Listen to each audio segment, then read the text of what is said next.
Before the awards, before the alter ego Slim Shady shocked the mainstream, before stadiums roared his lyrics back at him in unison, Marshall Bruce Mathers III was a child who felt displaced in nearly every space he occupied. He was not born into privilege, nor into a family rooted in stability. His early life unfolded in fragments. Cities changed, schools shifted, friendships dissolved before they could solidify. What remained constant was uncertainty. Eminem's story does not begin with music charts, it begins with absence. His father left when he was an infant, leaving a silence that would echo through lyrics years later. That absence became one of the defining emotional tensions of his identity. Raised by his mother in conditions of financial instability, Marshall grew up navigating poverty, isolation, and repeated relocation.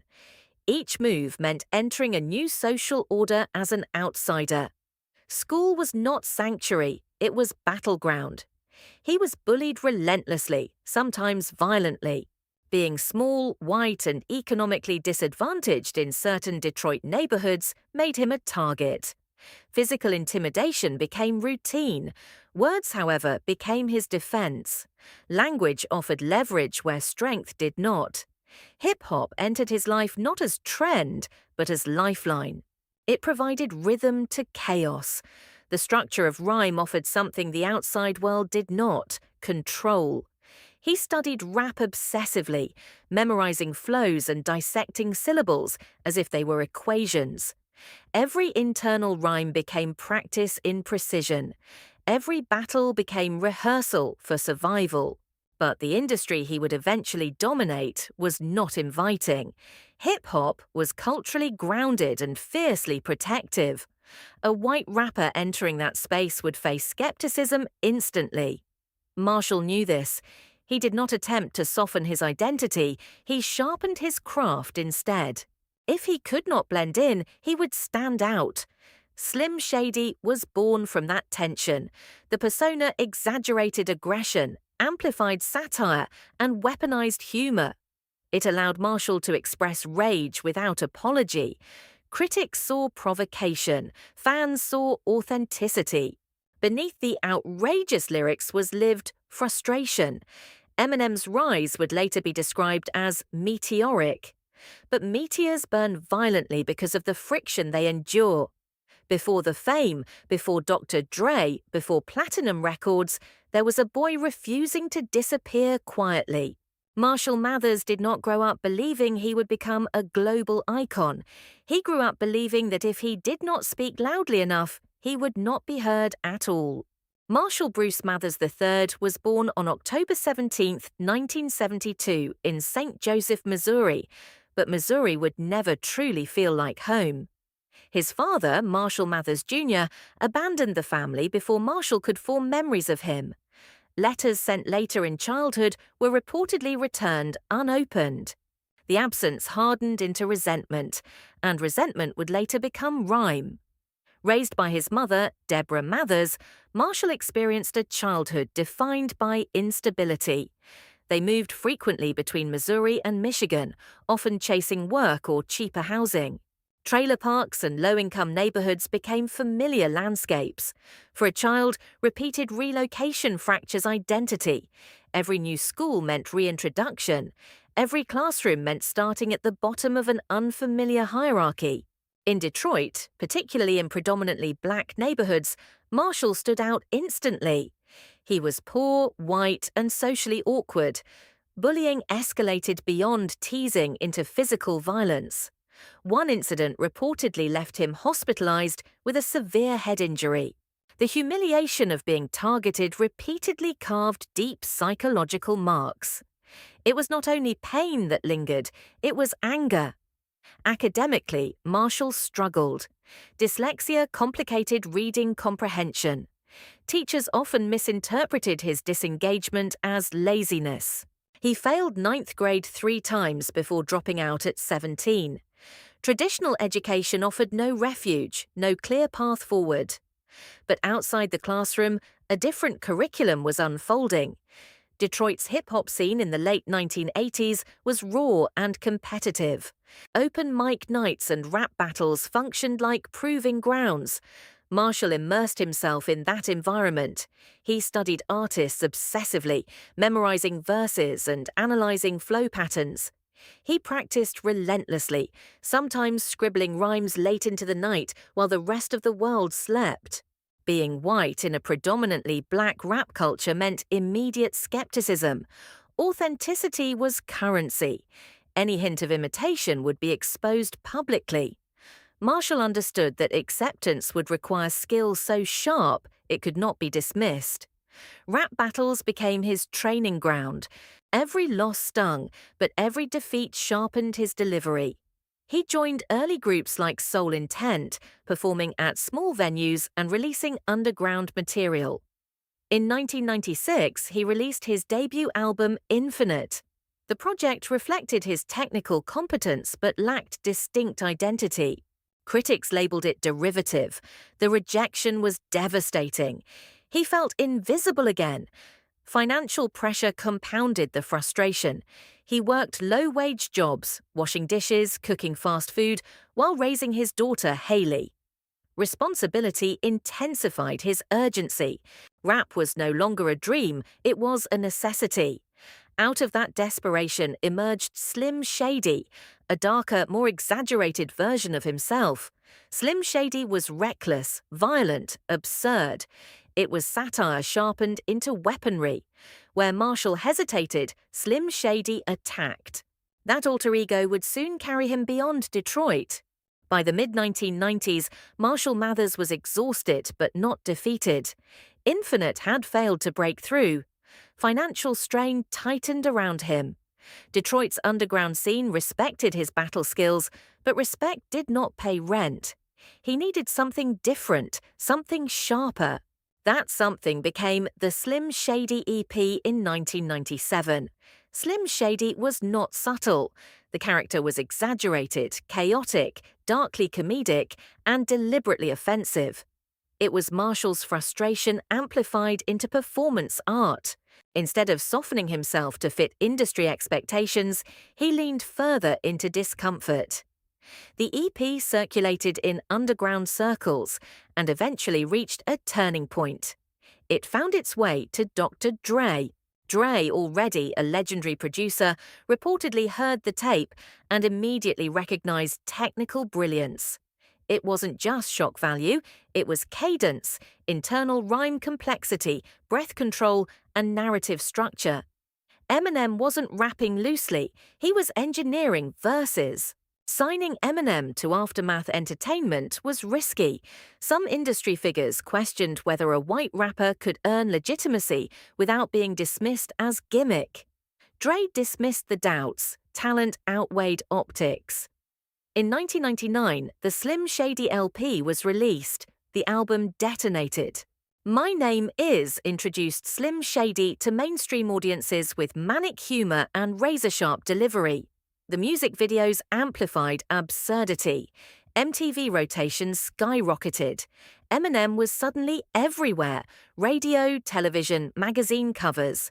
Controversy erupted immediately. Advocacy groups condemned his lyrics. Parents protested. Politicians referenced him during public speeches about cultural decline. But backlash only intensified visibility. Eminem thrived on opposition. Criticism became marketing fuel. Then came the Marshall Mathers LP in 2000. If the first album introduced him, the second cemented dominance. The project shattered first-week sales records. Songs like The Real Slim Shady mocked celebrity culture with biting satire, while Stan demonstrated narrative depth that elevated rap storytelling into psychological territory rarely explored in mainstream music. Stan would later become so culturally impactful that the term entered the dictionary. At this stage, Eminem was no longer novelty. He was a phenomenon. Yet the explosion carried consequences. Fame magnified every lyric. Lawsuits followed. Family members publicly criticized him. Media outlets dissected his words as moral case studies. The line between Slim Shady's satire and Marshall's personal life blurred dangerously. In 2002, 8 Mile fictionalized his Detroit struggle. The film's authenticity resonated globally. Lose Yourself became Anthem of Ambition and won the Academy Award for Best Original Song, marking a historic moment for hip-hop. At his peak, Eminem was arguably the most talked-about musician on the planet. But while the world saw invincibility, internal pressure was building, and behind the spotlight, something darker was growing quietly. By the early 2000s, Eminem was no longer just a rapper. He was a cultural lightning rod. His albums dominated charts, his tours sold out globally, and his face was recognizable far beyond hip-hop audiences. But fame at that magnitude does not arrive quietly. It magnifies insecurities, intensifies scrutiny, and compresses privacy into something nearly non-existent. Every lyric became evidence in public debates. Advocacy groups accused him of promoting misogyny and violence. Journalists questioned his responsibility as a father. Politicians cited him when discussing censorship. Slim Shady, originally conceived as satire, was now interpreted literally by critics who rarely contextualize the exaggeration. The pressure to constantly outperform himself grew heavier with each release. Success in the music industry is rarely static. It demands escalation. Bigger tours, sharper verses, more shocking lines. For someone already driven by insecurity and anger, that expectation became combustible. Behind the scenes, prescription drug use intensified. What began as medication for insomnia and pain management evolved into dependency. Touring schedules were relentless, sleep was irregular, anxiety heightened. Pills provided temporary relief, dulling both physical exhaustion and emotional turbulence. But tolerance builds quickly, dosages increased, control decreased. By the time Encore was released in 2004, cracks were visible. Critics sensed inconsistency. Some tracks retained brilliance, others felt unfocused. Eminem himself later admitted that substance abuse impaired his clarity. Creativity, once razor-sharp, began to blur. Personal relationships suffered. His tumultuous relationship with Kim Scott continued to generate headlines. Custody battles and legal disputes became public spectacle. The same media that amplified his fame now amplified his vulnerability. In 2006, tragedy struck when his close friend and fellow artist, Proof, was killed in a shooting. The loss devastated him. Proof had been confident, collaborator, and stabilizing presence. Grief compounded addiction. By 2007, Eminem's dependency reached a life-threatening point. He overdosed on methadone, reportedly ingesting a dosage equivalent to multiple lethal amounts. Doctors warned that he had been close to death. Survival forced confrontation.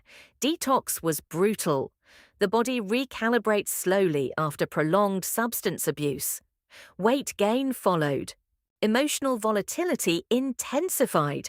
More difficult than physical withdrawal, however, was creative uncertainty. Eminem feared that sobriety might strip him of edge, that the anger fueling his verses would disappear. For a period, silence replaced saturation.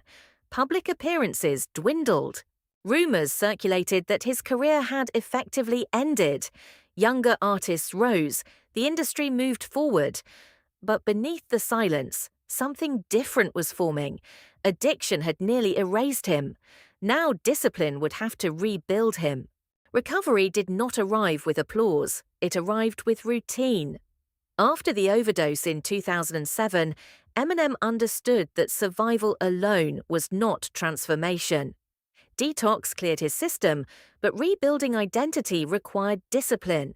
For someone whose creativity had long been entangled with substances, sobriety felt unfamiliar, even frightening. Writing without chemical stimulation felt slower, less chaotic. At first, he questioned whether clarity would weaken him. Instead, it refined him. Exercise became ritual. He reportedly ran obsessively, sometimes logging miles daily. Physical discipline replaced destructive habits. Structure returned to his schedule. Therapy and self-reflection replaced denial. Fatherhood became central anchor. His daughters were no longer background references in lyrics, they were motivation.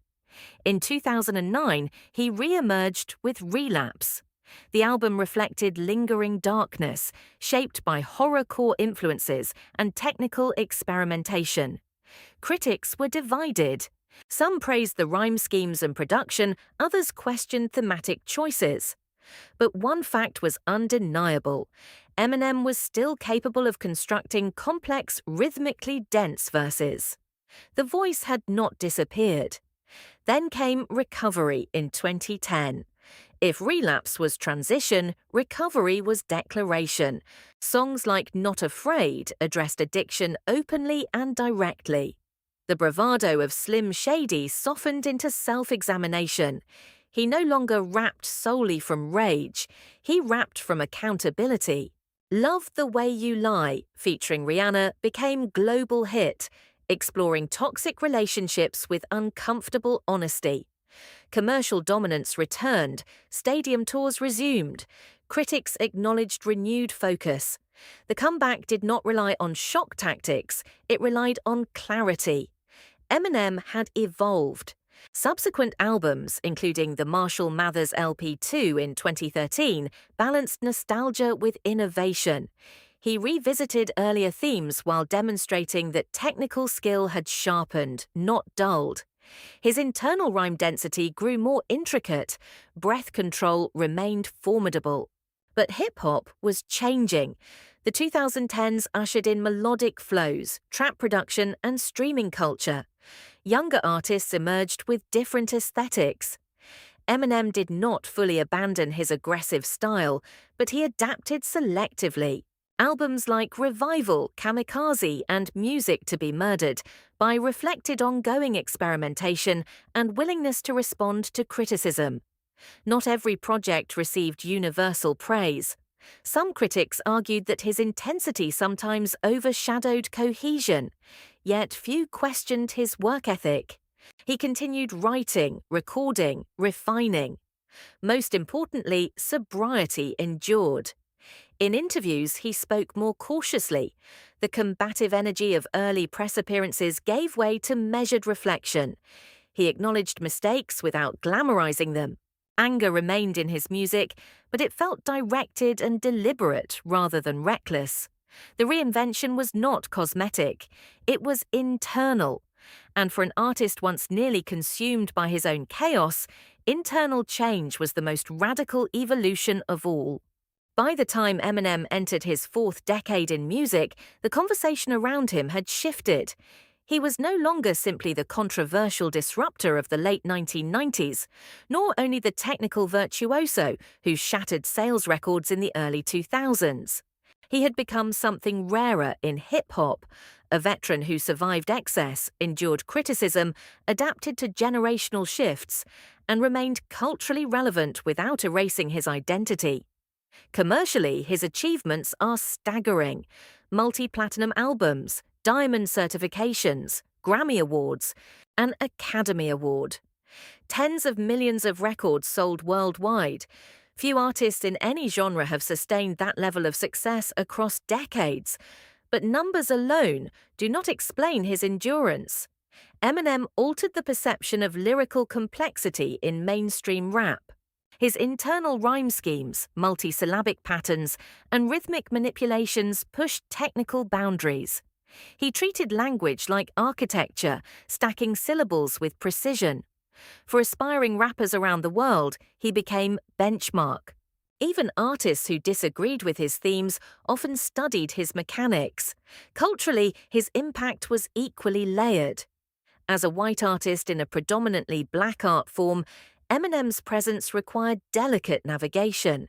He consistently acknowledged hip-hop's black origins and credited the artists who influenced him. Respect from figures like Dr. Dre and other established rappers legitimized his place, but it was sustained skill that kept him there. His success opened commercial doors for other white artists, yet he remained careful not to frame himself as outsider hero. At the same time, controversy remains part of his legacy.